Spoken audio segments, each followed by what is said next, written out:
इस क्रांति में सबसे आगे जिन्होंने मसाल उठाई है वो श्री सुभाष लखोटिया जी हैं। एक बार पुनः कट्टरधर्मी से हम सुभाष लखोटिया जी का स्वागत करते हैं। Swami Baba Ramdev ji, Shri Arun Jaitley ji in absentia, Shri Girish Ahuja ji, Shri Anuj Goyal ji, Sanjay Agarwal ji, professor Arun Kumar ji, and dear participants, it is really a pleasure for me to be here with you this afternoon and share my ideas and thoughts on the theme of simplification. But before I do so, I like to congratulate the Institute of Chartered Accountants of India for taking this dynamism. Yes, for the first time I have seen that the Institute coming wholeheartedly to support the cause of simplification. So my congratulations to you, Mr. Goel, and through you, whole of your community of the Institute of Chartered Accountants of India. And please take it forward by doing similar seminars in about 80 or 100 centers of yours in whole of India. And also thereafter, let us go to Dubai, let us go to Singapore, let us go to Indonesia. Yes, all of us should accompany, because for you it will be business expenditure, professional expenditure. We are going there and learning about the tax system in that country, isn't it? अब सवाल ये है, आप आगे शायद बोलेंगे कि हिंदी में बोलिए, पर मुझे थोड़ा बोलना जरूरी हो गया था इंग्लिश में, नहीं तो आप लोग ये सोचते कि सूटेड बूटेड लखोटिया जी आते हैं, टीवी में हिंदी में बोलते हैं, इंग्लिश आती भी नहीं है उनको, तो ऐसा आप नहीं सोचे।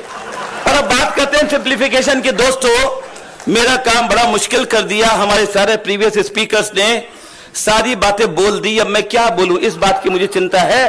पर सबसे पहला, अगले बार जब कार्यक्रम करें, चाहे कार्ड इंग्लिश में छपाएं, मेहरबानी करके सिंप्लीफिकेशन शब्द को नहीं लिखें। इसमें 14 अल्फाबेट हैं, उसकी जगह हिंदी में सरल लिख देते तो शायद डेफिनेटली सरल हो जाता, डेफिनेटली।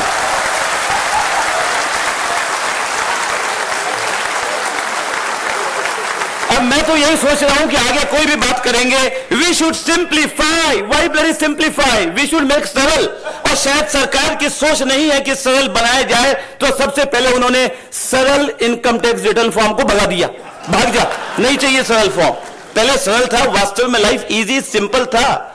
अब दोस्तों, याद आ रही है मुझे, करीब 1.25 साल पहले स्वामी बाबा रामदेव जी जोरों से घोषणा की इन्होंने, लाओ भारत में पैसा लाओ, हमारे भारत का पैसा जो विदेशों में रखा हुआ है। बहुत अच्छी सोच थी, कार्य हुआ या नहीं हुआ, पर एक बात बतला दूं, शायद रामदेव जी को भी नहीं मालूम, मेरे पास कम से कम 100-200 फोन आए लोगों के, सारे भारत से, छोटे छोटे गांवों से। बोले, सर हमने क्या अन्याय किया है कि बाबा रामदेव जी बोल रहे हैं कि विदेश का पैसा ब्लैक मनी भारत में लाओ, ऐसा अन्याय हमारे लिए क्यों कर रहे हैं रामदेव जी, उनको समझाइए। मैं समझा नहीं क्या बोलना क्या चाह रहे हैं। मैंने कहा भाई ये तो अच्छा ना, विदेश का पैसा, अपना ही पैसा भारत में आ जाए, क्या बात।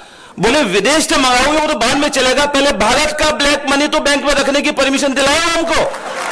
लोगों के पास पैसा है, करदाता तैयार है, भारत के लोग, मैं जैसे सारे इंडिया ट्रेवल करता हूं, साल में 100 जगह से ज्यादा लाखों लोगों से पर्सनली मिलता हूं। एक चीज मैं बतला सकता हूं दोस्तों, सारे भारत के करदाता टैक्स देना चाहते हैं, चोरी नहीं करना चाहते, पर चाहते हैं तो सिंप्लिसिटी, लाइफ हो सिंपल। और उसके लिए सबसे पहला मंत्र है लक्ष्य जिंदगी का। मैं तो अनुरोध करूंगा परम आदरणीय बाबा रामदेव जी से, कृपया एक सेमिनार लें जिसका नाम रखे लक्ष्य जिंदगी का, the mission and aim of my life. अगर इस पे चर्चा करेंगे तो आप पड़ोस को पूछेंगे तुम्हारा लक्ष्य क्या है और आपका क्या लक्ष्य है, अपना लक्ष्य हम भूल जाएंगे। सबसे पहले जरूरी है, अगर इस सिंप्लीफिकेशन करना है, टैक्स लॉज में सरल बनाना है, तो अपने लाइफ का उद्देश्य देखें। आज उद्देश्य नहीं देखने की वजह से भारत का नाम दूसरे स्थान पे है, फर्स्ट 2-3 में नहीं, नीचे से दूसरे स्थान में है, the best place to do business and live. यहां पर बिजनेस करके आनंद नहीं है, टैक्स पेयर रोता है, दुखी होता है, टैक्स भी देता है और चोर कहलाता है, चोरी नहीं करता फिर भी डर लगा रहता है कि कब शुक्रवार की शाम हो, 2.5 दिन शांति से बिताऊं, क्योंकि न कोई रेड सर्वे सर्च कुछ नहीं होने वाला है ना शुक्र शाम के बाद, शुक्रवार रात, शनिवार, रविवार, ऐसा क्यों है माहौल, जरा सोचे इसी बारे में। और मेरा तो एक ही नारा है, चाहे इनकम टैक्स भगाओ या इनकम टैक्स घटाओ, अगर नहीं भगा सकते आज हम, तो कम से कम इतना घटा दो कि टैक्स पेयर ऑनेस्टली टैक्स दे। देना चाहते हैं टैक्स, पर अगर इतना टैक्स लोगे कि देना परेशान हो जाएगा लोगों को, तो नहीं देंगे। अब लाइफ की बात है सिंप्लिसिटी की। सिंप्लिसिटी में सिंपल फॉर्मूला एक रखिए कि टैक्स लॉ सिंपल है या नहीं, उसके लिए एक सिंगल लाइन में answer, and whole India and all of you will agree with me. ये नहीं कि आपको पूछू भैया सिंपल लगा कि नहीं लगा, या बच्चों को सीए स्टूडेंट्स को पूछू परीक्षा में ये क्वेश्चन सिंपल है, इजी है, डिफिकल्ट है। नहीं, मेरा आंसर है केवल सारे भारत के हमारे एमपीज, मेंबर ऑफ पार्लियामेंट से पूछना, उनको इनकम टैक्स एक्ट देना और पूछना इसको समझते हो क्या? दुर्भाग्य की बात है, बड़े दुख की बात है, 99% सारे भारत के सभी पार्टीज के एमपी जो फाइनेंस बिल पास करते हैं समझते नहीं क्या पास किया उन्होंने। ये रियलिटी ऑफ द लाइफ है। पर हां, इंटेलिजेंट हमारे भारत के एमपी सारे दुनिया में सबसे ज्यादा इंटेलिजेंट, ये गारंटी की बात है, क्योंकि एक फाइनेंस बिल आता है या बड़ा एक्ट आता है 100 पेज का, 100 अमेंडमेंट्स का, कोई 20 मिनट में सारे को पास कर देते हैं। दुनिया में कहीं पर भी नहीं है कि 150 पेज का एक्ट आए, कोई नए लॉ आए, फ्रिंज बेनिफिट लॉ आए, समझे या नहीं समझे, उसको पास कर दें 20 मिनट में। तो मानना तो पड़ेगा ना, इंटेलिजेंट है, काफी जल्दी से चीजें समझ जाते हैं। हम आप चाहे कुछ भी क्रिटिसाइज करें। मिसाल ले लीजिए, अभी पिछले साल 3 अमेंडमेंट हुए, और मैं दावे के साथ कह सकता हूं, आप एमएलए एमपी भारत के बुलाइए, पूछिए उनको कि सर पिछले साल इनकम टैक्स रेट नहीं बढ़ी, टैक्स की रेट नहीं घटी, कुछ नहीं, सेम रहा, पर टैक्स पेयर्स को 2000 रुपए का बेनिफिट हो गया। पूरा इनकम टैक्स खोजिए, कहां पर लिखा हुआ 2000 की बचत, पता ही नहीं चल रहा है, क्योंकि वो एक ऐसे प्रावधान में लिखा गया जहां पर सेक्शन 87A है। 20 साल से जिस पैराग्राफ या सेक्शन का काम नहीं आया, वहां पे छिपा के लिख दिया, इस साल आधे से ज्यादा करदाता उसका लाभ भी नहीं ले पाएंगे। करदाता एक बात तो सोचता था, 2000 रुपए की बचत के लिए मैं इतना पढ़ूंगा लिखूंगा, कहां पर खोजूंगा इसको, हटाओ मत लो। और सीए को भी पूछता तो सीए भी बोलते हैं, जूनियर जो समझते नहीं या टाइम बचाना चाहते हैं, 2000 के लिए किससे इतनी बात करेंगे, सब क्लेम करो मत करो, रिबेट है, वो तो टैक्स थोड़ी घट रहा है, रिबेट है, कुल मिलाकर टैक्स पेयर का बेनिफिट नहीं होता। इसी तरह 1 लाख रुपए का इस साल ब्याज हाउस प्रॉपर्टी के लिए देंगे, बेनिफिट, अच्छी बात, पर घुमा फिरा के ऐसी जगह लिख दिया जहां पर खोजने भी पता नहीं चलेगा। वो पहले एक एडवर्टाइजमेंट था, देखते रह जाओगे, दाग देखते रह जाओगे, तो अब सेक्शन देखते रह जाओगे, सेक्शन 80EE, और आप देखेंगे कि 90% टैक्स पर इसका लाभ नहीं ले पाएंगे। और तीसरा, प्रॉपर्टी खरीदो, खुशहाली आ गई, पैसे हमने कमा लिए, प्रॉपर्टी खरीद लें, 50 लाख क्या कोई खास बात नहीं है, खरीदी, और खरीदने के साथ साथ एक डंडा और आके पड़ गया, लगाओ भैया TDS काटो, टैक्स काटो, आप टैक्स काट लेंगे, सब कर लेंगे, कोई तकलीफ नहीं है। किंतु टैक्स इस प्रकार से कि उसके प्रावधान पढ़ के समझने में फिर परेशानी होती है। तो सभी चाहिए सरकार को कि इस तरह के प्रोविजंस लाए जिससे कि टैक्स के अंदर टैक्स पेयर्स की लाइफ इजी हो, टैक्स पेयर का ज्यादातर समय टेंशन में नहीं बीते। रामदेव जी एक डीटीसी की बात कर लें, डायरेक्ट टैक्स कोड 1500, जी हां 1500 दिन पूरे हो गए, अभी तक डायरेक्ट टैक्स कोड नहीं आया। ऐसा सिंप्लीफाई करना है क्या कि जिसको बनाने में आपको 1500 दिन लग गए और अभी तक नहीं बना पाए? क्या यह सिंप्लीफिकेशन है? बल्कि होना चाहिए, इसीलिए जरूरत पड़ गई आज कि ऐसे प्रावधान बनाएं, कुछ बैंकिंग ट्रांजैक्शन टैक्स या ऐसी चीजें लाएं जिससे लाइफ हो जाए इजी एंड सिंपल, न हो टैक्स चोरी, न करना करे, याद करना कुछ पड़े। और मेरे ख्याल से अगर इसके ऊपर डिबेट ऑल इंडिया हो जाए या आंदोलन हो, तो मेरे ख्याल से सीए स्टूडेंट सबसे आगे बढ़ चढ़ के आएंगे। जो भी पास नहीं किया, सर बहुत आराम हो जाएगा, अगले साल पढ़ाई नहीं, इस साल तो 3% रिजल्ट आया ना सीए का, अगले साल ज्यादा होगा, tax, direct tax, income tax, amendment सब गायब, कुछ नहीं चिंता, एक बैंकिंग ट्रांजैक्शन टैक्स, क्या मजा है। बच्चे लोग तो रामदेव जी की सेना में दौड़ के आ जाएंगे। पर एक बार कई बार ये भी विचार आता है कि यहां पर आज हम चर्चा कर रहे हैं simplification of the tax laws of the country, और हमारे यहां पर मौजूद हैं परम आदरणीय स्वामी बाबा रामदेव जी।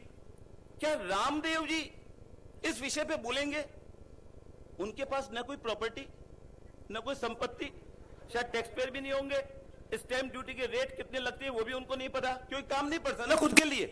फिर क्यों आ गई ये सब चीजें बोलने के लिए रामदेव जी?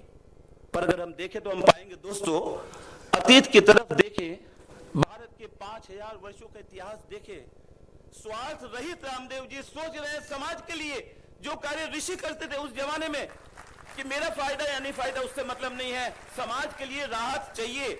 तो इसलिए मैं स्वागत करता हूं रामदेव जी का, बल्कि आप लोगों से रिक्वेस्ट करूंगा जोरदार ताली बजाकर यह कहिए कि रामदेव जी आपका इस बात के लिए हम स्वागत करते हैं और आप इस बात को लड़ाए रहिए और करिए ऐसा। और टैक्स की बात चले तो पहले क्या हुआ था, पहले हमारे शास्त्र में लिखा हुआ है मधुमक्खी फूल में से इस प्रकार से ले लेती है शहद कि फूल को कोई असर नहीं पड़ता। सरकार को सोचना चाहिए कि कोमल करदाता से टैक्स इस प्रकार ले ले कि उसको दुखे नहीं, चुभे नहीं, ले भी ले और चुभे नहीं, वही तो तारीफ है। अन्यथा टैक्स चोरी हमेशा होती रहेगी। कोई जमाने में भारत में दूध की नदियां बहती थी, अब तो नहीं है दूध की नदियां, परंतु मेरा मानना है दोस्तों, एक बैंकिंग ट्रांजैक्शन टैक्स जैसी हम बात कर रहे हैं, इस प्रकार के प्रावधान अगर आए तो दूध की नदियों की जगह पैसे की नदियां बहेगी, ये मेरा मानना है। अभी आता उस पे, केवल भारत का ही नहीं, हमारे एशिया का नहीं बल्कि विश्व का पैसा भारत की धरती पे आएगा और आप और हम देखेंगे हमारी क्रिएटिव एनर्जी प्रोडक्टिविटी की तरफ जाएगी, न कि नेगेटिव आइटम्स पे। अब जरा देखिए कि वास्तव में सिंप्लिसिटी की जरूरत है भी या नहीं है। और इस विशेष तौर से बाबा रामदेव जी के विचारार्थ बतलाना चाहूंगा।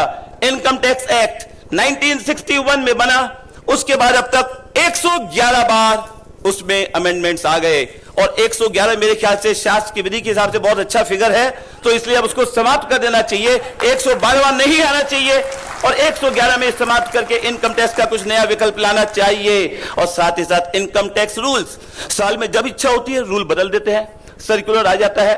भारत में कोई भी व्यक्ति अप टू डेट नहीं है, न मैं हूं, क्योंकि आज तक की हम तैयारी करें, आज सोए तब तक रात को 3 दिन पुरानी की डेट का लगा हुआ नया सर्कुलर आ जाएगा, एप्लीकेबल 3 दिन पहले से ही हो गया। और ऐसे सर्कुलर आते हैं, डिटेल्स नहीं, किताबें नहीं, कहीं नहीं लिखा हुआ है। और इसी प्रकार बजट में अमेंडमेंट्स पिछले 5 सालों में हर साल करीब 70 से 80 या 100 अमेंडमेंट्स हर साल होते हैं। कहने का मतलब है करीब 5 सालों में करीब 400 इनकम टैक्स अमेंडमेंट्स हो गए।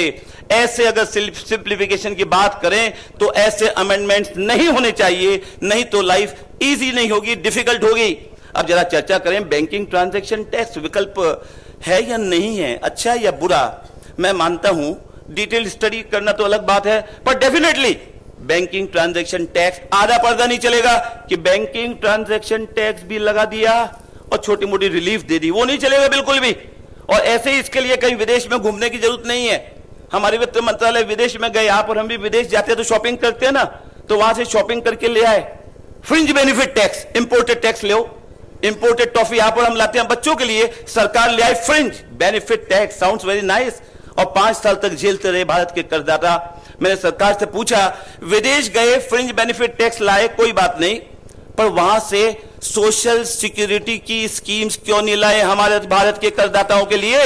भारत का करदाता स्पेशली प्रोफेशनल पर्सन, आप और हम जरा सोचिए, मेहनत करते हैं, कमाते हैं, कोई कारण से बीमारी आ जाती है, काम नहीं कर सकते, हमारे पैसे नहीं है। जिस सरकार को मैंने लाखों रुपए, करोड़ों रुपए आज तक टैक्स के रूप में दिए, अब मेरे बुढ़ापे में मुझे देखने के लिए कोई भी नहीं है, और वही नौकरी करता, गवर्नमेंट नौकरी करता, रिटायर्ड भी हो जाता, तो भी पेंशन पे पेंशन बढ़ती जाती और फायदा होते जाता। तो कोई ना कोई सोशल सिक्योरिटी स्कीम जरूर होनी चाहिए। अब बात करते हैं बैंकिंग ट्रांजैक्शन टैक्स। भारत में बैंकिंग कैश ट्रांजैक्शन टैक्स एक लागू हुआ था कुछ साल के लिए, 2005 से 2009 तक, फिर चुपचाप इसको हटा दिया गया। अच्छी बात है, हटा दिया। आगे भी सरकार को यह चाहिए कि या तो लाए तो पूरा लाए, केवल जम के बैंकिंग ट्रांजैक्शन टैक्स ले, बाकी सबको हटा दो। ऐसा नहीं कि थोड़ा बैंकिंग ट्रांजैक्शन टैक्स भी लगा लें और थोड़ा सा टैक्स रेट कम कर दें, तो इससे तो चोरी भी ज्यादा होगी, टैक्स पेयर्स का दुख भी ज्यादा होगा, लाइफ सिंपल हो जाएगी, क्वालिटी ऑफ लाइफ बेटर होगी और हमारी प्रोडक्टिविटी बढ़ेगी, एम्प्लॉयमेंट देश में बढ़ेगा, हमारा क्रिएटिव टाइम काम में यूज होगा, वेस्टफुल एक्सपेंडिचर में नहीं।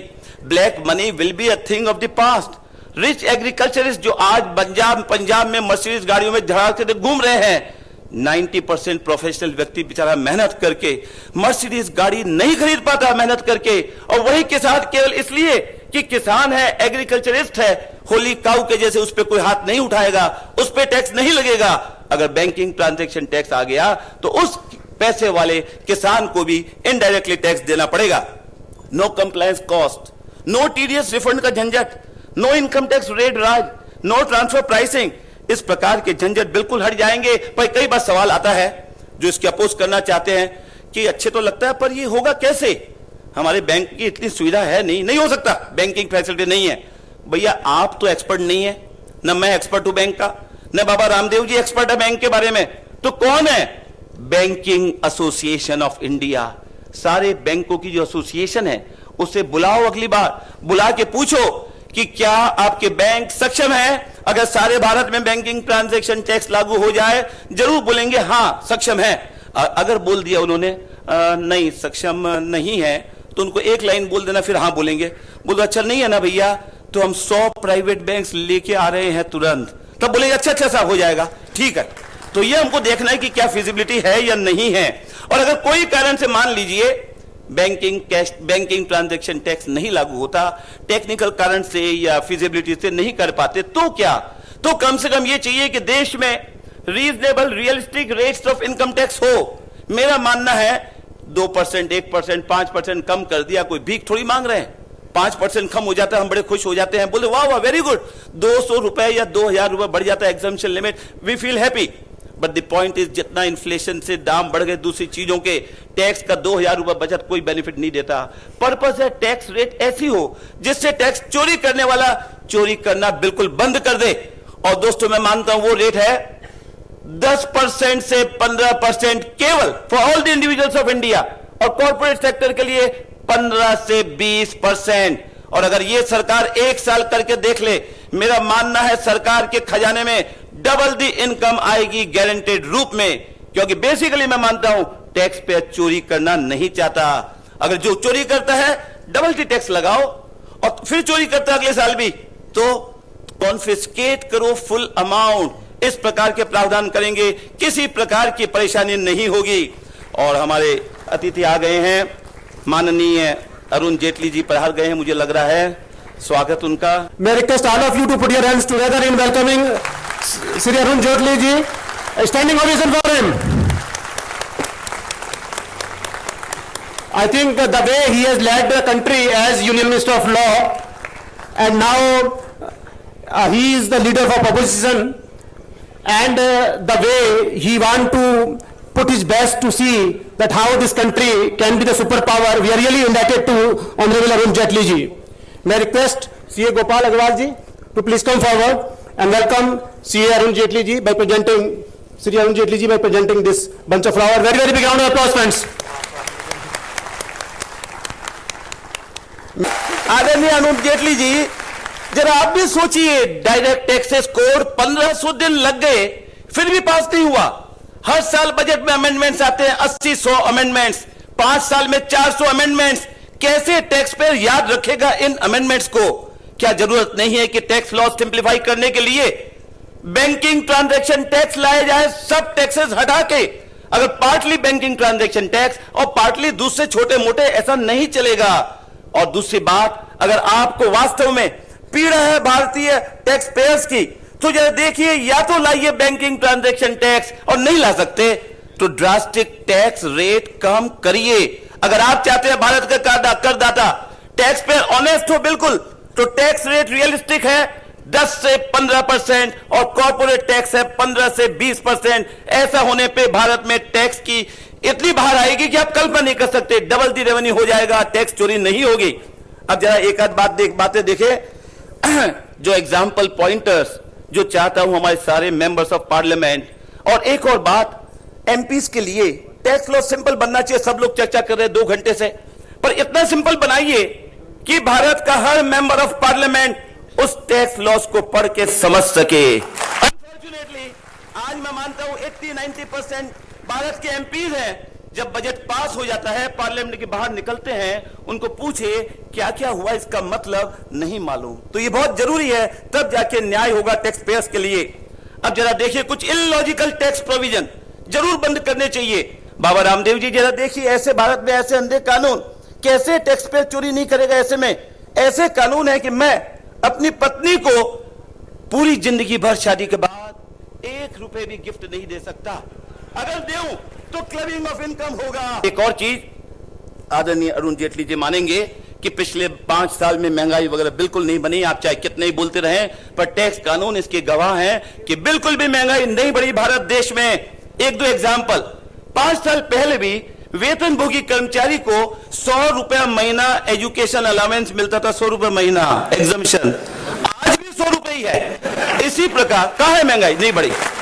इसी प्रकार कम्यूटिंग ऑफिस रेसिडेंस 800 रुपया महीना मिलता था, कोई दाम नहीं बढ़े, न पेट्रोल न गैस किसी के भी, आज भी 800 रुपए है। और सारे भारत के करोड़ों टैक्स पेयर चुपचाप इस अन्याय को सहन कर रहे हैं।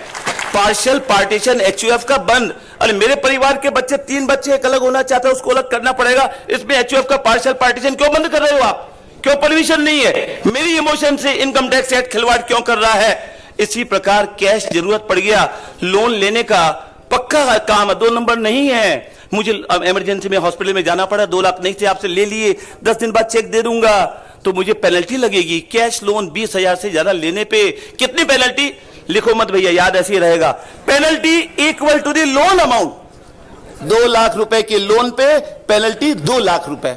इस प्रकार के जब तक देश में कानून रहेंगे तो मेरा मानना है कि प्रॉब्लम रहेगी। और लास्ट में डॉक्टर्स के लिए एक प्रावधान है, बड़े सारे रजिस्टर हैं जो लिखने पड़ेंगे, पर अनफॉर्चुनेटली सारे भारत में सभी डॉक्टर्स के पास मिलिए, कोई भी डॉक्टर कोई रजिस्टर को नहीं रखता। इस प्रकार के प्रावधान रहेंगे तो देश में सिंप्लीफिकेशन कैसे चलेगा? इसके साथ thank you very much for a patient listening. All the best. Subhash Lakhotia ji के क्रांतिकारी विचार हमने सुने। आहूजा जी कुछ विचारों से असहमत हैं, और यही इसका पर्पज है जो आज हमने ये simplification of tax system in India के ऊपर institute of chartered accountants of India ने जो सेमिनार रखी है, उसका यही पर्पज है कि जो हम ये ड्राफ्ट एक प्रपोजल है उसके ऊपर वर्ल्ड वाइड चर्चा हो, और उसके बाद कैसे इसको एक बहुत टैक्स पेयर्स फ्रेंडली एक सिस्टम बन सकता है, so that India can be the super power in the times to come. This is the real purpose of this seminar on simplification tax system in India. We are having the presence of none other than Honorable Arun Jetli ji, an eminent lawyer and of course a great leader of this great country.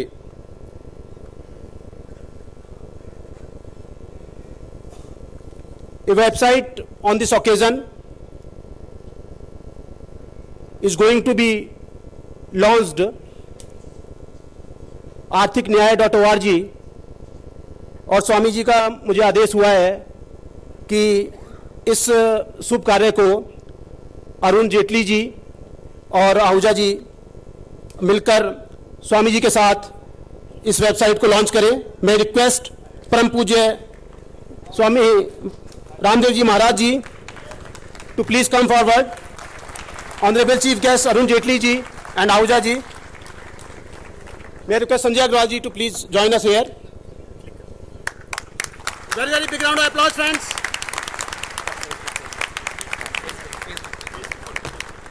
And you will find it on the Facebook and Twitter also. And may I request the Facebook and Twitter to be launched by Girish Ahuja ji. And for the Facebook, may I request Lakhotia ji to please come forward.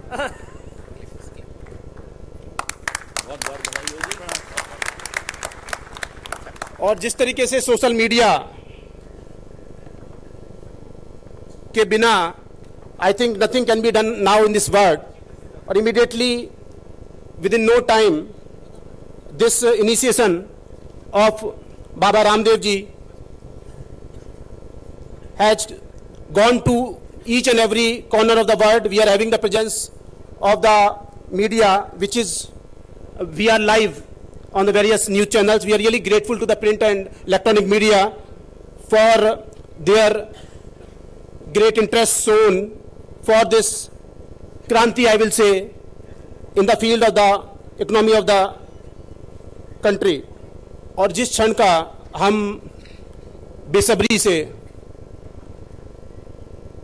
इंतजार कर रहे थे, परम पूज्य योग ऋषि स्वामी रामदेव जी महाराज जो ऋषि आर्यभट्ट एवं आचार्य कौटिल्य की परंपरा को आगे बढ़ाते हुए किस तरीके से कुशासन से सुशासन की तरफ हम इस देश को ले जा सकते हैं। मैं request all of you to please give a standing ovation to Swami Ramdev ji Maharaj ji. Very very big round of applause friends. करतल ध्वनि से स्वागत करें। हो गया। बोल भारत माता की, भारत माता की, वंदे वंदे। भैया क्रांति लानी है तो शुरू तो यहीं से करना पड़ेगा।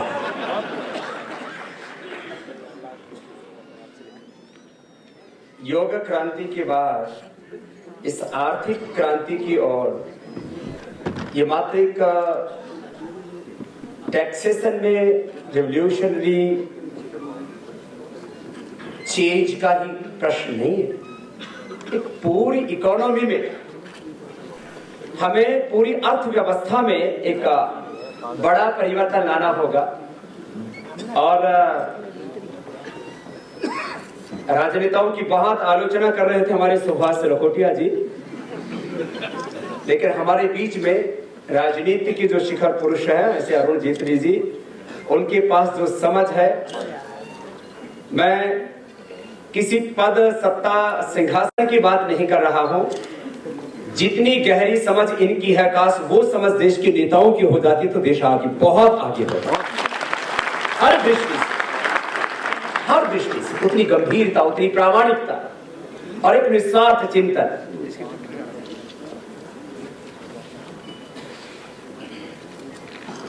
मैंने पहली बार आदरणीय श्री अवधा जी को सुना और ये कौन सी क्रांति आ गई?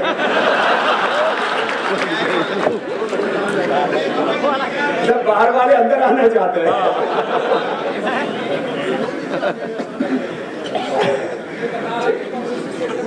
तो जितने यहाँ भीतर बैठे हैं हमारे सीए भाई बहन, उससे ज्यादा बाहर बैठे। आप एक बार उनके लिए ताली बजा दीजिए। वो बात तपस्या कर रहे हैं, जगह छोटी पड़ गई, इसका मतलब क्रांति आएगी। गिरीश आहूजा साहब ने जिस तरह से बातें रखी, मुझे लगता है साल में एक बार उनका स्पेशल प्रोग्राम कराना चाहिए। आप लोग स्ट्रेस फ्री रहे। माने जब आर्थिक मुद्दों की बात आती है, आपने देखा होगा विधानसभाओं लोकसभाओं में जब बजट पास होता तो बहुत से सांसद होते रहते, लेकिन यहाँ जब आहूजा जी बोल रहे थे तब ऐसा लग रहा था कि जो है इनके मुख से तो इनके भीतर तो साक्षात सरस्वती का अवतरण है। और हमारे भाई संजय जी और भाई अनुज जी ने जो प्रयास किया, नाम अनुज है, एक बार सबका की ओर से उसको भी बहुत बहुत अभिनंदन है, बहुत ऊर्जावान है और एक बड़ा बड़ी पहल की में वो सदा अग्रणी रहते हैं। आदरणीय प्रोफेसर अरुण कुमार जी ने एक बहुत गहरी बात कही है। यहाँ से जब मैं बोलता हूं तो कहते हैं अरे बाबा जी बोल रहे, बाबा जी को अर्थशास्त्र का क्या पता। ये बड़ी विचित्र बात। लखोटिया साहब आपका कमों की कहना होगा,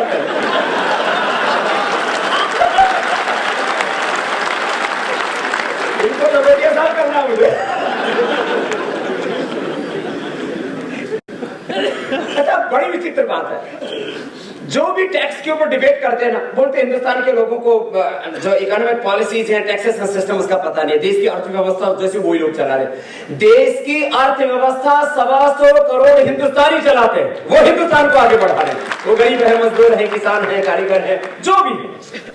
आर्थिक नीतियां बनाना, टैक्सेशन की पॉलिसीज बनाना, ये डिफरेंट मैटर है और पॉलिसी उनके हित में बननी चाहिए। आज देश की अर्थव्यवस्था वाशिंगटन कॉन्सेंसस से चल रही है, एफडीआई से चल रही है, सेंसेक्स से चल रही है। चीजें बदलनी चाहिए और बदलेगी। मैं कुछ बातें आज आर्थिक परिप्रेक्ष्य में रखूंगा। मैंने कहा, प्रोफेसर अनुपाल जी ने कहा, देश में काले धन की अर्थव्यवस्था ना होती, भ्रष्टाचार ना होता, तो देश कहां होता? चीन से दुगनी हमारी जीडीपी होती। ये मैं नहीं कह रहा हूं, ये प्रोफेसर अनुपाल जिनकी पूरी जिंदगी लग गई अर्थशास्त्र को पढ़ने में, समझने में। और मैं यहां कोई आलोचना की दृष्टि से नहीं कह रहा हूं, चीजों को ठीक से समझो। देखो, मेरे से बोले, बाबा ये प्रपोजल कैसे तैयार किया? मैंने कहा, मैंने कम से कम 1000 से ज्यादा अर्थशास्त्रियों के साथ बात की है। आपने पढ़ाई करते समय कितने लोगों से ज्ञान लिया होगा जी? मैंने 1000 से ज्ञान लिया है। 1000 अर्थशास्त्रियों से ज्ञान लिया है। हमारे यहाँ तो श्रुति परंपरा सबसे बड़ी ज्ञान की परंपरा। 1000 जो टैक्सेशन के एक्सपर्ट हैं, इकोनॉमिक पॉलिसीज के एक्सपर्ट हैं, उनके साथ बात की है। उसके बाद ये कुछ बातें आपके सामने रखी है। 10 गुना ज्यादा अब भी हिंदुस्तान को ले जा सकते हैं। हम 67 सालों में नहीं ले जा पाए, लेकिन आने वाले 5 से 10 साल में हिंदुस्तान को चीन और अमेरिका से आगे ले जा सकते हैं। हमारे देश में स्ट्रेंथ है। अब कहते हैं जी ये तो ठीक नहीं हो सकता जी, ये तो बहुत जटिल तंत्र है। अरे जटिल तंत्र है, कुटिल तंत्र है, षड्यंत्र है, सब ठीक होगा। इच्छा शक्ति चाहिए। आदरणीय प्रोफेसर अनुकुमार जी ने बहुत गहरी बात कही, चीजों को समग्रता से बदलना पड़ेगा। Corrupt politicians, corrupt businessman, corrupt executives, ये 3 की तिकड़ी का तिगड़म खत्म करना पड़ेगा, और तब हिंदुस्तान में बड़ा परिवर्तन आएगा। इसलिए मात्र कोई एक टैक्स सुधार की बात नहीं है, एक बड़ा परिवर्तन तो समग्रता से ही लाना पड़ेगा। मैं कुछ तथ्य आपके बीच में रखता हूं। भारत की अर्थव्यवस्था को न्यायपूर्ण, पारदर्शी, उसको जस्टिसफुल, ट्रांसपेरेंट, अकाउंटेबल, स्वदेशी बनाने के लिए